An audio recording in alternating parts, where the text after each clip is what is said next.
तरीके जानते हैं। वो लोग विभिन्न राजनीतिक पार्टियों के पीछे टिकटों के लिए भाग रहे हैं। शेर कभी भेड़ों के पीछे भाग सकता है क्या? भेड़ें खौफ से भाग सकती हैं। उनके नेता हमारे इतने सक्षम हैं, अधिकारी हमारे इतने सक्षम हैं, लाखों की संख्या में हमारी ताकत दिखा सकते हैं और सरकार को बता सकते हैं कि हम एकजुट से हैं। तो मैं मानकर चलता हूं, कांग्रेस और भाजपा को भी ये कह सकते हैं कि हमारा समाज एकजुट है। राजनीतिक हिस्सेदारी की बात करिए, वरना हम आने वाले चुनाव में आपको ताकत दिखाने का काम करेंगे। यहां पर मौजूद हमारे साथी,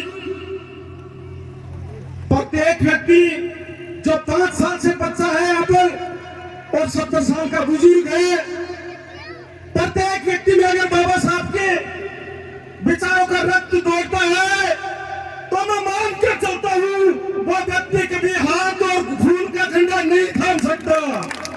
और जो व्यक्ति इस तरह का काम करता है, मैं मान कर चलता हूं वो दगा कर रहा है, वो गुलाम है, उसके लहू में विरोध का भाव नहीं है, शासक बनने का सपना नहीं है। क्या आप बाबा साहब के सपने पर पहरा देंगे?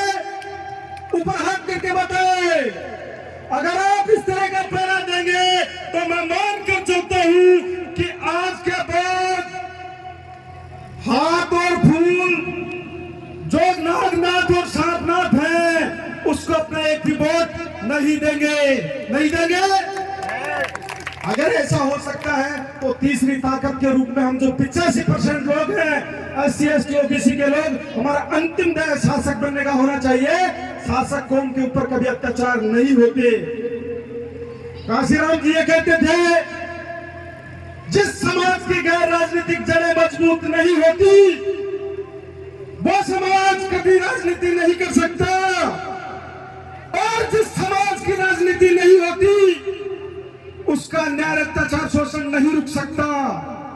इसलिए काशीराम जी कहते थे, शासक बनिए और इस हुक्मरान समाज को भीख मांगने की जरूरत नहीं है, देने वाला बनिए। मैं मेरी बात खत्म करता हूं। इससे पहले देश में जो परिस्थितियां हो रही हैं, आज संसद सुरक्षित नहीं है। संसद के अंदर हमारे लोगों को बोला जाता है ना शनाब कुछ भी। हमारा देश प्यार मोहब्बत वाला है। 36 कौम यहाँ पर रहती है, एक दूसरे से बहुत प्यार करते हैं। इसके बावजूद हमारे देश में आज बेसमन्यता का भाव फैलाया जाता है। यह वही देश है मंदिर में जहां पर दाना चुगकर चिड़िया मस्जिद में पानी पीती है, मंदिर में दाना चुगकर चिड़िया मस्जिद में पानी पीती है। मैंने सुना है राधा की चुनरी कोई सलमा बेगम सीती है। मैंने सुना है राधा की चुनरी कोई बेगम सलमा सीती है। एक रफीता महफिल में जो रघुपति राघव गाता था, एक प्रेमचंद बच्चों को ईदगाह सुनाता था।